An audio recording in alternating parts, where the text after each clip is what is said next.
see a father and son talking together about stuff that they never knew about each other. A father talking openly about his own life experience in front of his son. His son's never heard that before. What was the turning point for you at that time when you realised you needed to make a change? When I was 21 or 2, a mate of mine dropped me off one night after we'd been smoking marijuana. The next morning I rang the police and the police told me that they'd found him. Got to commit to time every day for yourself, you know, as a not negotiable.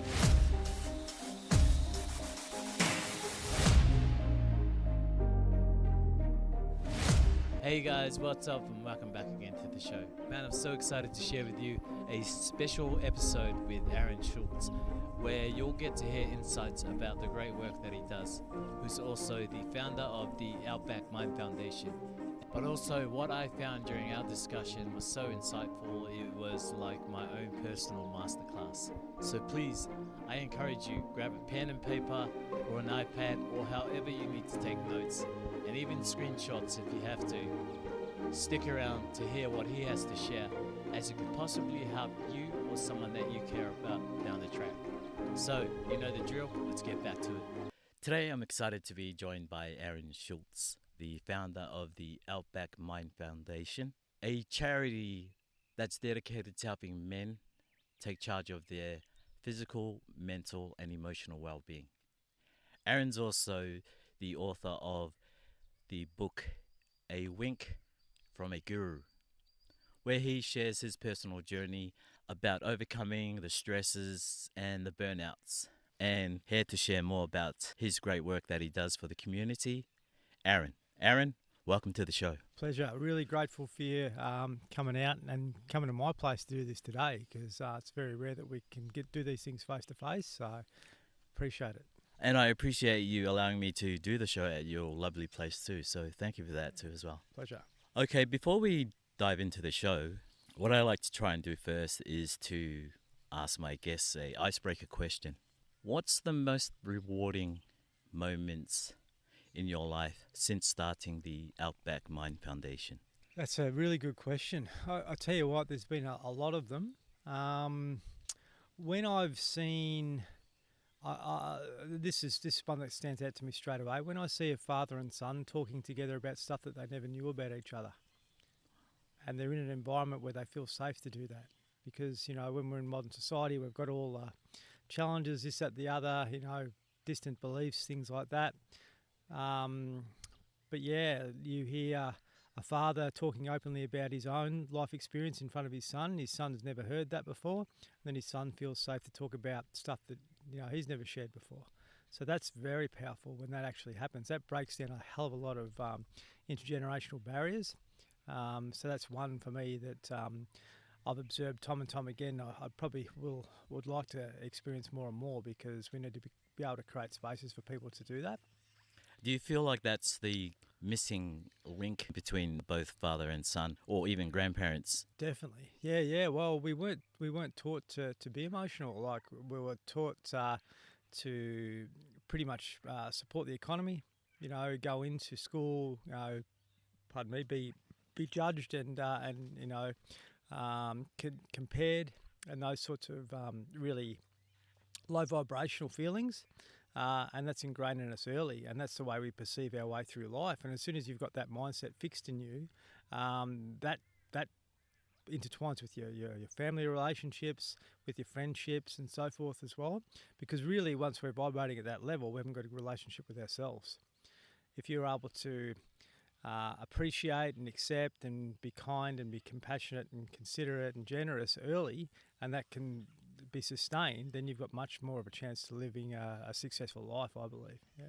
Now, you've worked with so many men across regional Australia through the Outback Mind Foundation. Can you tell us about the core mission of the foundation and what inspired you to create it? Yeah, really good question again. Like, originally I'm from Horsham in country Victoria, which is just your typical regional country town where it's all about drinking, you know, that's the way you socialise and connect and communicate. And that's the way I was brought up. And I knew when I was a young fella that wasn't what I wanted or what was right. because I saw so much turbulence around me, particularly in my my dad's male peer group. Drinking culture, this, that, the other, sport drinking, and sort of the cycle goes on. And I knew early that probably wasn't it. I had a grandfather that showed like high levels of consciousness, to me as a young boy. And I sort of saw that as being positive masculinity or a positive, male role model. But then it got really confused. And then when I, was maybe 14, 15, I thought, well, I can't beat them. I need to join them. So, I took the path of the drinking and, acting out and that type of thing. I was abused by a friend of my father's when I was 14, and not physically, like unfortunately a lot of people experience, like very harshly verbally abused for no reason out of the blue. And I expressed that to my parents, and they didn't really support me. So I sort of felt, I wouldn't say betrayal, but I needed that sort of, love and care and support, and that didn't happen. So that made me resentful. It made me angry. It made me really disappointed with the way men operate at that age, and that went into problematic behaviours, self-sabotage through drinking and, silly buddy, behaviours and things like that. But no one ever actually asked me, why are you behaving that way? Why do you feel or behave the way that you are? I remember losing my licence when I was like 19 or 20 and shamed straight away in the newspaper, made feel terrible. But no one ever questions you, about your behaviour and why you're behaving that way. It's about punishing that behaviour and putting more trauma on top of trauma. So I knew as a young fella that was not right. But I also got a strong message when I was 15 to say that you've got to go through all this so you can come out the other side and help people. So I just left it open to the universe to show me what is the right way, and to be able to help others through, not falling into the traps of low self-worth at the end of the day. So would you say they were the early stages of a stressful moment throughout your life? How does that compare to where you came from to where you are today? Yeah, look, it's interesting because a lot of that heavy stuck emotion might replay a little bit. But that's able to be caught out really quickly, because we'll default to those feelings, and that's a bit of a security, safety type things. But I have done enough work on myself to be able to pick it up and move through it really quickly. And having done the work myself, over the last 15 years or more, to rebuild myself and build a structure of what my soul really is here for. But what I knew as a young boy was the correct way, and trying to, reconnect with that as much as possible, because we've just been sort of, taken down a pathway of disconnection. And really, once you remove that out of your life and you start to realise that this is an actual wonderful opportunity for us to have a terrific experience and connect with the high vibrational feelings of gratitude and love and joy and contentment and compassion and those sorts of feelings, you actually are able to open the door up to an absolute beautiful life, beyond your wildest dreams. I believe that, but we've been stuck in a loop of fear, shame, guilt, greed, those sorts of behaviours or those sorts of feelings which don't serve us. The modern colonial system has really separated us on purpose. We need to be smarter now to move ahead of that and be able to help ourselves do the work on ourselves without comparing ourselves to others and getting, caught into that comparison trap, because that's really, the thief of joy, I guess, at the end of the day. But that's what we've been trained to do. So we've got to retrain ourselves to move through it. Your work also focuses on preventative measures for men. What are some of the biggest challenges men face when it comes to addressing their mental or emotional well-being, especially in rural areas? Yeah, it's the intergenerational belief systems which have been in place for a long time. A lot of regional centres, if you look at men's well-being, they don't take it seriously. There's no real education and prevention to be able to help men be better men. At the end of the day, they'll do the band-aid fixes, but there's nothing ongoing and permanent. I've written to lots of councils. I've had meetings with lots of CEOs of councils and so forth about taking men's wellbeing seriously, and you get lip service, but nothing really happens. So that's why I've just moved through that and gone into communities and say, right, we're going to do this, because this works. The men's circles work. They get guys together at a level which is safe, and it's understandable, and it's compassionate, and guys can really move through that fear barrier quickly once they can hear an individual share their own journey and experience, which is something which we've been totally disconnected from. That feeling of safety around other men, which can be completely vulnerable around us. And for me, when I first started doing men's circles 10 years ago, I struggled to do that, so I absolutely understand what it's like. But I've moved sort of more towards that, to be able to keep myself healthy by expressing rather than suppressing how I feel. And I think if we can teach more men to do that, but do it, in an environment where they're safe and they're not judged, it's going to help improve mental health outcomes moving forward. I think, statistics are 7 to 9 men a day take their lives, a lot more attempt in Australia, and we've just accepted that as being the norm. But I could honestly say that more than half of them could be saved if they were given the ability to be able to, move through stuff. And some heavy issues out there to do with like child custody, relationship problems. They're probably the key ones that take guys down that pathway. But if we can provide a space where a guy can feel emotionally supported through a period, everything passes. It doesn't stay forever. So people make a permanent decision sometimes on a temporary situation.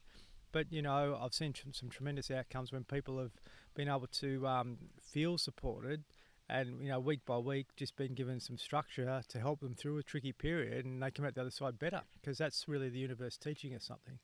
We can be reactive or we can be proactive. We start to become curious and proactive. What's this trying to teach me? Then all of a sudden you open yourself up to universal consciousness, I believe, at the end of the day, because that's there for us. Like, the whole creation is all about love. I believe that's what we were brought into the world to feel. That's what we felt when we were young, but we're just trained and disconnected away from that. And I think we've just got to start reminding ourselves of that as men more and more, because we have got a self-destructive mindset in many ways that'll keep interplaying unless we interrupt it, I guess, and do things to consistently do that, so you can be more neutral throughout your life. Okay, I just wanted to kind of clarify. So with the Outback Mind Foundation, are there a few services that are involved with the Outback Mind Foundation? Yeah. And what are they? Yeah, primarily it's at the moment it's trying to do education in workplaces. So to be able to develop people's emotional literacy, within a workplace, they can understand where they're operating from. So it's having conversations in workplaces, and also showing either of the documentaries we made around men's health and also domestic violence prevention. So if you look at both of those, they're both very downstream focused. So, men's health, there's supports there. If you've got something wrong, call Lifeline, this, that, the other, but there's no real education upstream to be able to help guys, stay emotionally well. So that's the first one. The other one is domestic violence, which I'm very passionate about, because my mother was a victim of sexual violence, and she kept that to herself her whole life. Never told anyone until a few months before she died. She told me, and that was because she was in a shame cycle, and she didn't need to be. That could have been moved through early. But I was, when I was told about that, I could have went into anger, or I could have went into compassion, because I knew the anger was definitely going to be there. There's not much I could have done about it. But if I moved into compassion and I understood that those guys that offended may not have offended if they had had education, so my job is to now go and deliver education to people so they know how to manage emotional charge better. And they can, be more emotionally aware when they're faced with a situation which can be quite damaging to someone else as well. Because we've got a primal mindset in some ways when it comes to our behaviour, but we need to be able to learn how to manage that properly, and how to interrupt it when it needs to be interrupted. And that situation with my mum, as I said, hung on to it for 50 or 60 years, but I saw her abuse herself through cigarettes and drinking and that type of thing, but a beautiful person underneath it all. that was just, unfortunately taken advantage of at the end of the day. And her experience I've seen time and time again. So that also relates into domestic violence, because a guy goes home charged up, and the logical and rational brain really shuts down. They start to behave a certain way, which they typically regret later on. If we can help men learn to self-regulate, then that helps them be a better individual in that family home, but also it'll improve social outcomes moving forward. So you look at, as I said, the system, it's very downstream reactive. Let's do something upstream, and I'm trying to lead the way with that. Oh, yeah. And look, sorry to hear about what your mum had to go through too as well. Yeah, no, appreciate it. With that being said too as well, like, would you say also communication is probably key as well that we lack? Sometimes we sit in silence, afraid to share what's on our minds. So what would be ideally the way someone would be able to learn from improving their own communication skills? Yeah, look, really, I believe we've actually got a unique gift in all of us. Okay, and if you can learn to tap into that authentically, then that gradually improves, or it increases, because a lot of us are we're not confident when it comes to communicating, and that comes out in frustration and other sorts of antisocial behaviours. That's why, like, a men's circle is very good, because they can learn within themselves what energies come up, and how they're feeling inside and that sort of thing. And once they start to neutralise that, then all of a sudden they can communicate better with their peers. If they can communicate better with their peers, and they can communicate better with themselves, and then they can communicate better in the family home, if that makes sense too. So we don't. No one's taught us how to be successful in a relationship. So we've only modelled what we've seen, within our own environment, and we pick a partner that sometimes may not be the right partner for us. And statistics show that 1 in 2 that happens, or more. So realistically, if we can help educate someone to have a better relationship with themselves, then all of a sudden, when time comes along to have a relationship with someone else, they're better equipped to make sure that the person is the right individual for them at the end of the day, and they don't have the conflict and the frustration and the typical emotions that come up when we get into a relationship that's heading towards failure. Yeah. You've worked with so many men, providing support and tools for mental well-being. I'd imagine that was part of your personal journey that shaped the work that you do today, which brings me to your book, A Wink from a Guru. What inspired you to write it, and how does that tie into your mission with the foundation? Well, that was written 5 or 6 years ago now, but look, I never had any aspirations of doing something like that, but it kept coming up. You've got to do something to be able to get something out there that people can read in their own time to help them move forward. So my personal journey really changed when I got into physical fitness. I really got into meditation, but it also got into endurance pursuits, so like long distance running and that type of thing. And the more I went running, the more this dropped in to say, you got to do a book, and just tell your story. And I didn't overcomplicate it. I could have done it a lot broader, to 100,000 words, but I sort of condensed it so someone can read it in a couple of days. And it just gives some structure and understanding of everyone's unique life experience. And this is my unique life experience, which may help others. And for me to have that out there so it's accessible for people to pick it up and read it was important, I guess, at the end of the day. I moved away from all my professional pursuits because that wasn't fulfilling me and serving me, to know that I need to do more of service, to do more to help inspire other people. And that was just something which come through. So when I sat down to write it, I didn't have to think; it just sort of flowed through me. And a lot of that too is about trying to give people structure on what they can do to stay physically and emotionally well for the rest of their life if they choose to. So it's giving them some framework and some things that have worked for me. But I think what's worked for me is it's never dying, because basically it's worked for centuries. It's just simplicity, getting back connected with yourself again, And that's really what, humanology is trying to teach us. You've got to do the work and invest time in your own well-being before you can, be a better human, at the end of the day. So sort of it's a bit of awareness about what I did and what worked for me. And really that was about just doing that reconnection process, which I still do today and I'll always do. Can you just give us an example of one of the strategies or steps that would help someone? Not to give away too much, just because we do want the viewers to get the book and do the work on themselves too. But yeah, if you could just give us one example of the steps that you would use in starting your day, or Yeah. Look, it's certainly about not getting stimulated early. So, avoiding fear, whether it's going to come through a TV or a device or a radio, disconnecting from that.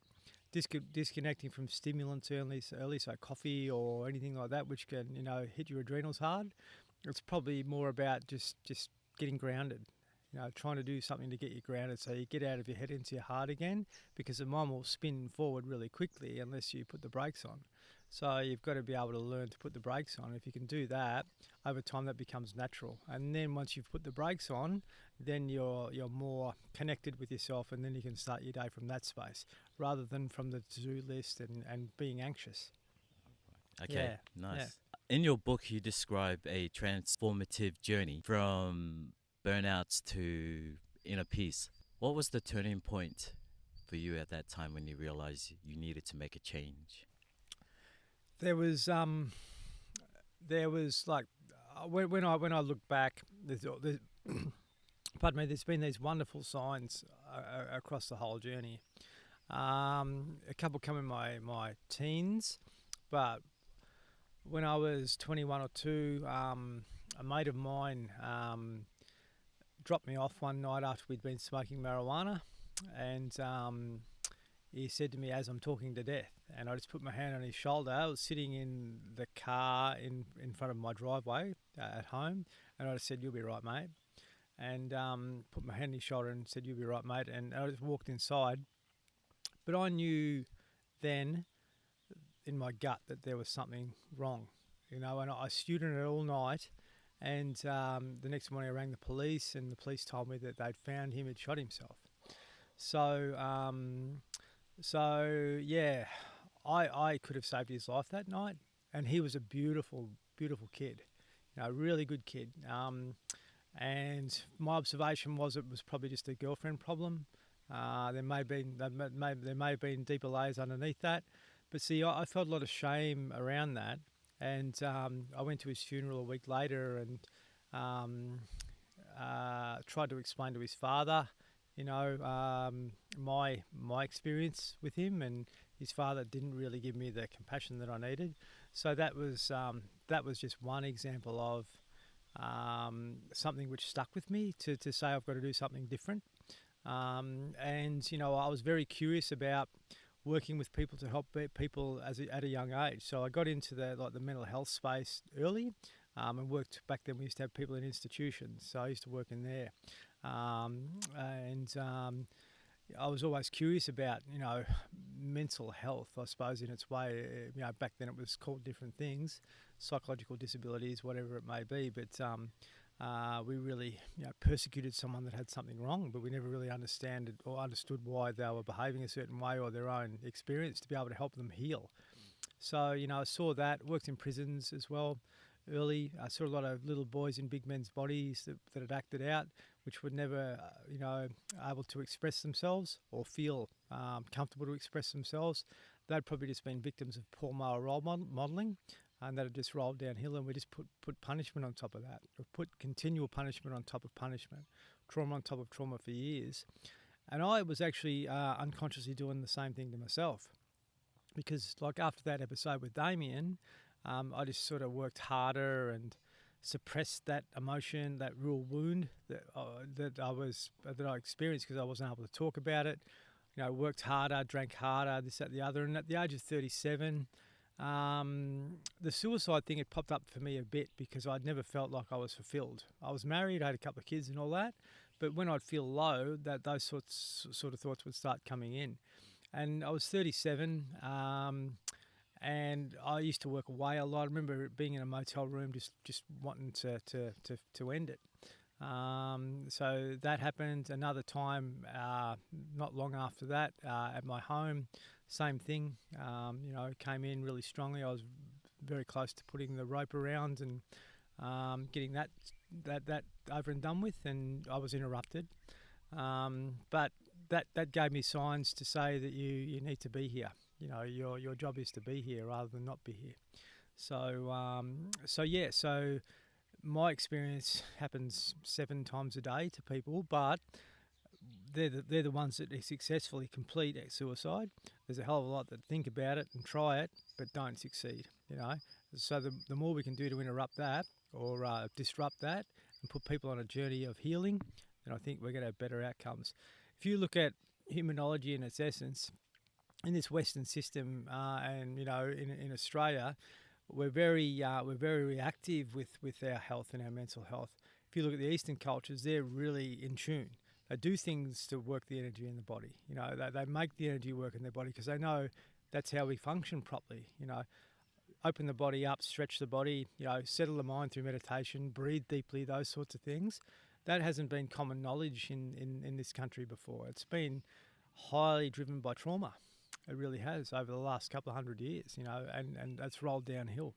So, I think it's our own responsibility to interrupt that and do things within ourselves so the next generation can be better. Hey guys, thanks again for tuning back in. And if you're finding value in today's show, please subscribe, share, and hit that like button, as it helps this channel to grow so it can reach out to more individuals and communities that would be willing to share their stories of the great work they do and how they were also able to overcome the challenges they faced. And please, I highly encourage you to stick around to the end and take down notes that could definitely help you out in your own personal growth and self-development. So let's get back to it. You've been exploring mental well-being and meditation as part of the healing process for yourself throughout your personal journey. What were some of the resources that you used to help you begin your recovery process to become the better version of yourself?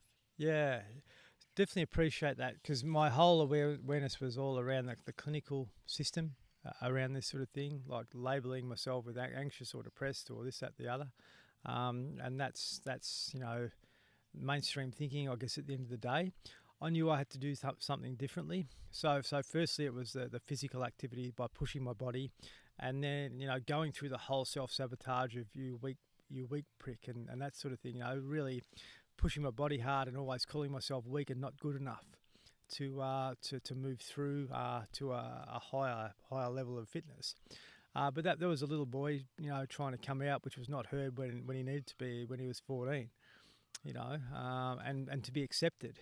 That's the big gap I think we've got as guys, that we don't feel accepted, and there's always something that's wounded us, and a lot of us that we haven't moved through. So the first process was being able to move through that, and then get to a point of acceptance of that individual that hurt me, and then to be able to get to a level of understanding myself to be more compassionate rather than critical. That critical driver is still there, it motivates me, it pushes me to do things. But I don't have to go and prove myself to others like I did back then. And, that was my own choice, trying to run faster or lift more or, fight harder. I got into martial arts and that type of stuff. And, I was going to do very well at that. There's no doubt. I was progressing and, I had no fear. So that's a combination of things which can take you to high places if you choose to. But I was interrupted by meditation to say that you don't have to do this anymore. You don't have to keep putting your body through hell. And really that came from the long distance running, where it made my mind settle.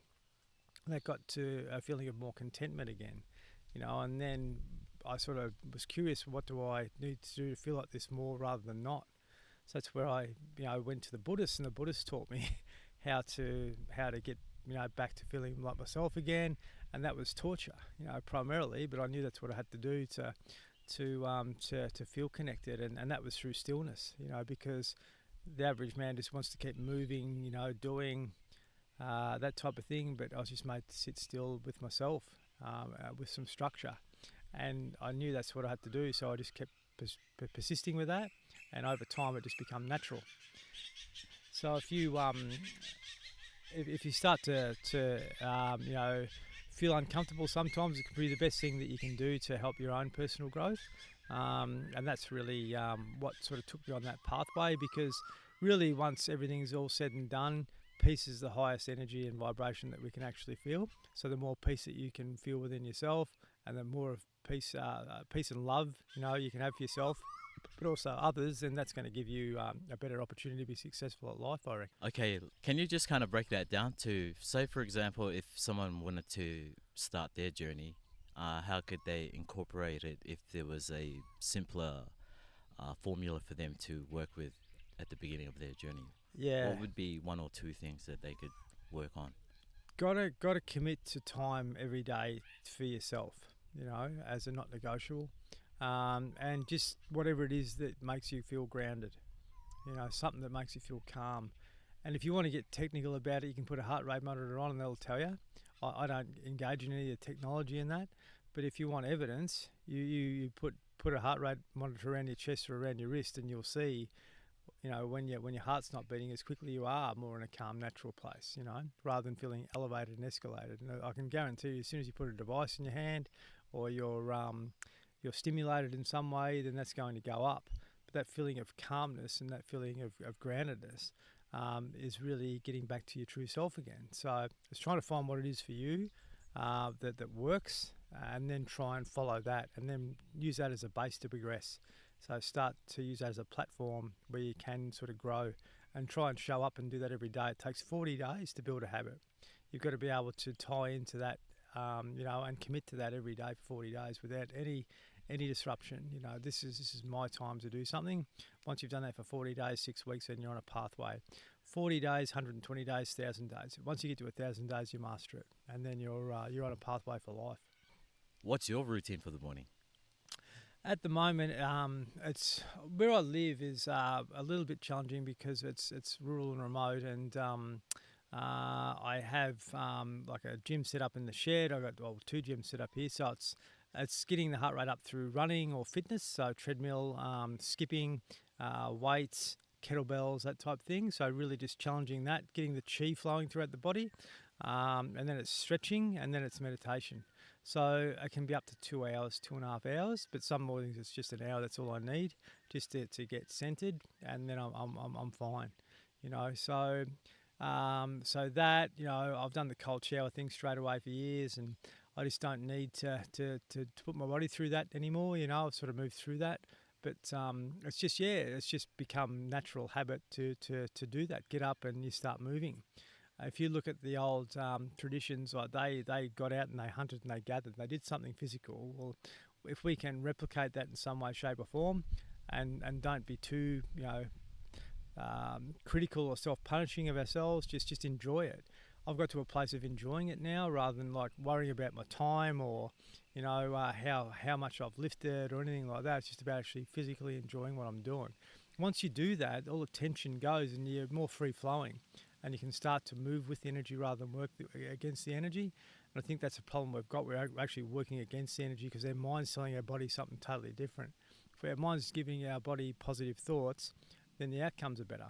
I knew when I started doing that years ago, I could actually run faster. I could do these things because I wasn't like tense or stressed in the mind, and the body responds to that. If you're more easy and free-flowing, it's amazing how much better you become and you perform, but more connected you are to yourself, yeah. I can actually relate to that too, as I've got my own little morning routine too before I start my day. With the men's circles group, how many do you have set up around Australia? How far has it gone? Yeah, in Tasmania now, Victoria, New South Wales. Soon they're all starting down there, a few of them, and Queensland. So it's about 15 or 20, I think now. And one of the guys that was running a circle for us in Ellie, JJ, he's got a van. We painted his van up, and he's been driving around running free events in communities. From Sydney all the way to Mount Isa, and now he's in Coffs Harbour and Port Macquarie at the moment, so doing some down there. So we're doing all them unfunded, just going into communities, showing one of the documentaries we made, showing communities the benefit of a men's circle, and trying to help them start their own men's circle. If we can help them with that, great. But I believe we've got a good community of guys around now that are running these. It's very important to make sure that we've got guys that run them that have done the work on themselves, and they're not really stuck in ego, or they're not really stuck in what's in it for me as far as getting something back, like a financial contribution, or trying to improve their own business through getting more connections and networks. It's really about trying to do something good for the community, because when you do that and you come at life from that place, then the rewards are endless. You feel like you've done something, and that's really what the universe is trying to teach us at the end of the day. That compassion and that kindness and that giving is really the vibration of it all. We've just been trained to think opposite to what that actually is. So yeah, I'd really like to think, and without forcing it, we could have 50 circles by the end of next year. We just need good, strong leaders in these communities to be curious about running them, and start that process. I guess at the end of the day, and if we can develop a great network of leaders and circles, who knows what happens from there. I just think people's personal growth will continue to evolve, but also the growth that they can bring within their communities will evolve and change as well.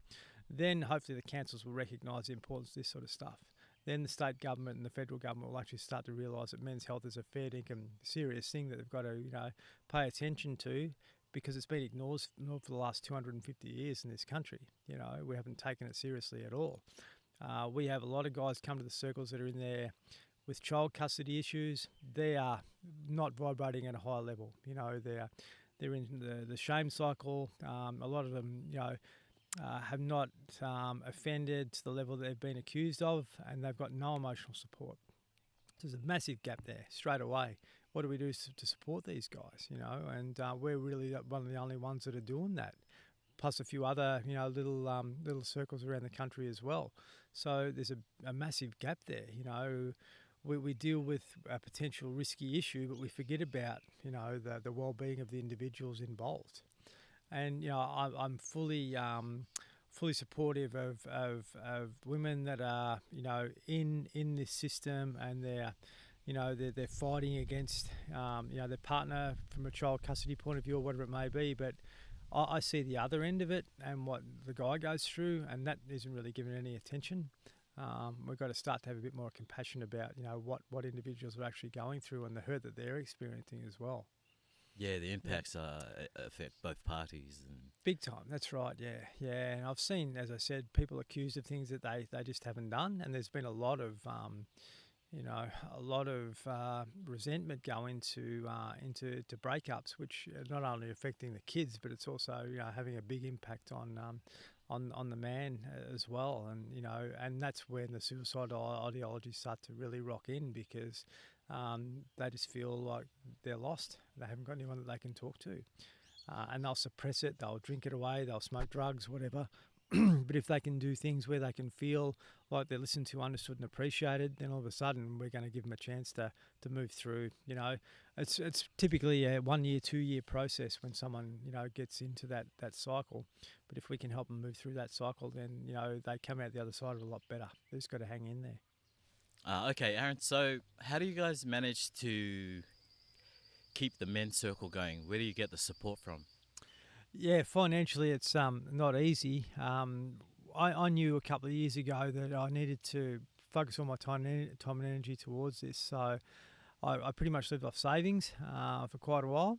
And, at the start of this year, I was able to give myself a small wage through some of the money that we had coming through from donations, but also a couple of businesses that sort of got behind us and supported us. And a couple of small grants in that here and there, which have helped along the way.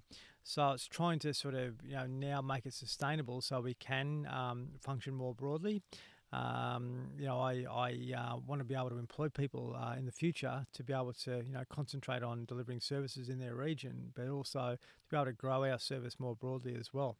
So, I think over time, companies that provide goods and services to regional areas will start to realise that what we're doing is very important and viable moving forward. And I think that You know, we've done really well with the bomb drops in small communities. Like, you know, we'll raise awareness for a day a year or a week a year or whatever it actually is around men's health, but it's not consistent enough, you know, and they're not really doing anything which has got an ongoing effect. So to have something in place in communities where there's structure and there's support, and that's made normal throughout communities, is going to help improve social change. I believe that, because men's health has been really ignored for a long time. Well, it's never actually been paid attention to since the country was colonised, I don't believe. So it's time to, you know, really shift that and shift focus. And we just want to be able to create spaces where guys have the opportunity to feel safe and feel understood and appreciated, and then they can actually develop their own, you know, pathway to looking after their own well-being more broadly in general. And you know, we know that there's a lot of money which is raised for large charities which don't actually give back to communities. So if some of that money can, you know, stay within the communities and support organisations like us, then I think the impact's going to be better. You know, there's a lot of regional councils in Australia. You know, in Queensland, I think there's 100 and maybe 11, 112. You know, if some of them actually took men's wellbeing seriously and partnered with us, I think we could have, you know, a big impact in those regional centres. But it all starts with one stepping up and wanting to make a difference. And it's the same as, you know, other states too. They've just got to really start to turn the corner and be curious about what's possible if we can actually invest in something which can help men in our community and take that seriously. But also from a domestic violence perspective, the statistics are, you know, are huge and out of control. The pressures of life are, you know, not getting any easier.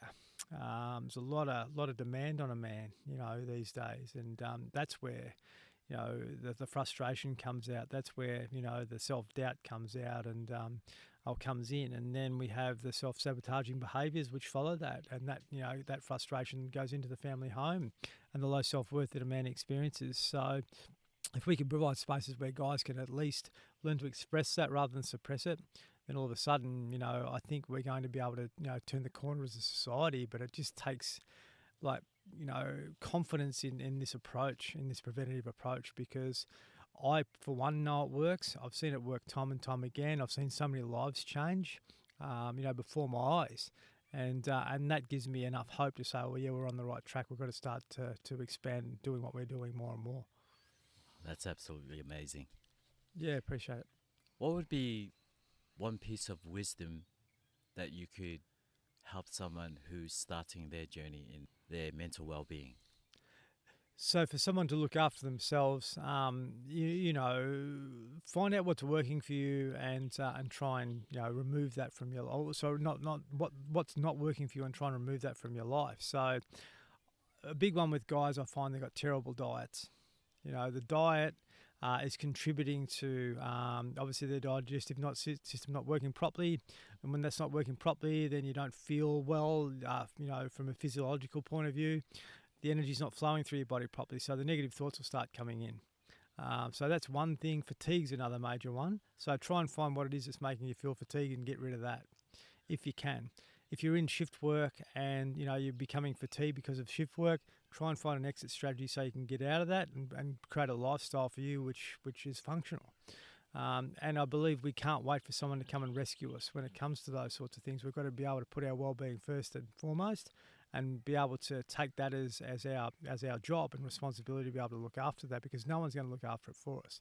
We're always looking outside ourselves for someone to come and help, but we need to, you know, take control within ourselves. So it's really starting to set a date or a time where you're going to commit to this. But as I said earlier, it takes 6 weeks to create a habit and change a habit. And once you've got to that point, then you move on from there and make that part of your lifestyle. But there's no Band-Aid fixes or there's no quick fixes when it comes to this sort of thing, you know. Like, we've got to commit to our own well-being and make good mental health the norm, because realistically we've gone the other way, and, you know, we're seeing evidence of that, you know, throughout social outcomes. And we've got, you know, these great people working in, you know, first response, police, fire, ambulance, you know, whatever it may be. They're the ones that are dealing with all the problems, but I believe a lot of those problems can be removed if people start taking ownership of themselves. If you look at the hospital system, I'm 52. When I was a young guy, people were going to hospitals to fix wounds primarily. Now, if you go to an outpatients, a lot of them are there because of mental health problems, and that's not the right environment for them. Realistically, we had a better system 20 years ago, but that's become dysfunctional now. I don't know whether we need to get back to that, but we're going to actually try and provide more places for healing for people, because really that's what's needed. We've got to be able to interrupt those intergenerational patterns that actually need the healing. They need better health promotion ideas moving forward that can help the next generation be better. Because if we can disrupt the cycle now, then all of a sudden we're going to create better outcomes moving forward. That's a lot. So for our listeners and our viewers, what's one or two things that you would like for them to take away from today's discussion? Yeah, look, understand that, we use the mental health term, as being something which is probably normalised in modern society today. But realistically, good mental health is our birthright. We're meant to feel functional and happy and healthy and well. A lot of people don't feel happy in their lives, and try and find what it is that's actually disrupting you from that, and break the cycle. I believe that can be done. I look at my mum's experience, and I know that she could have helped a hell of a lot of people if she had have came out about that earlier and said, no, I'm going to do what I can so this doesn't happen to more people, rather than feel shame and guilt for something which wasn't her fault. And I see that stuck emotion in a lot of people all the time, but they've got to really take a responsibility and accountability to create change within themselves and make that their priority. If they can come at life from that place, then all of a sudden everything will take care of itself. I've got no doubt. You've got to really commit to your own well-being and have that as a not negotiable. And if you can do that, then, week by week, month by month, year by year, you're going to become a better individual. And then the social outcomes, within your own environment will improve. You'll create new opportunities for yourself. New connections will come in. But as I said, the next generation, if you have kids, will start to see that and observe it, and that will become the new norm for them as well. Any final thoughts? Oh, look, appreciate everyone that's actually listening to this, and thanks to you, for doing what you're doing, because it's actually like getting stories out there which can help other people, and that's what we need. We need to be able to normalise this. You're not going to get any self-growth by watching the news. You're going to get self-growth by listening to something like this and then taking charge of your own life at the end of the day. So the more people can start to turn their attention to forums like this, and disconnect from the fear and that type of thing, then all of a sudden we're going to empower individuals to be better individuals. And I think that's how we can create a better world at the end of the day. That's working with universal energy rather than against it, if that makes sense. That might sound weird to a few people, but really that's what it is. You've got to try and put a full stop on the things that aren't making you happy, and then create a life which can make you happy. And that's available to us. It really is. We just got to put the time and effort in, do the work, connect with the right people that can help us. So hopefully this conversation that we've had today has been helpful for a few people out there, and it might sort of, twig their interest into doing something differently. And if they're curious about our charity, having a look at what we do, and if there's something we can do to support their community, reach out. Happy to have a chat any time and see what we can do to help an individual one-on-one, or connect them with a circle or whatever it may be, to help them moving forward. So that's really what we're all about, just creating better outcomes at the end of the day. Absolutely, and that's amazing. And look, this has been like a very insightful show that I really enjoyed having this conversation with you, and also it seems like a masterclass too, to also be sitting here with you. And finally, how can they get a hold of you? Yeah, well, definitely social media, so Facebook and Instagram and LinkedIn, the Outback Mind Foundation, and just look up the website, outbackmind.org.au. That email address in there will get through to me if anyone wants to reach out, and just, spread it around, share it around.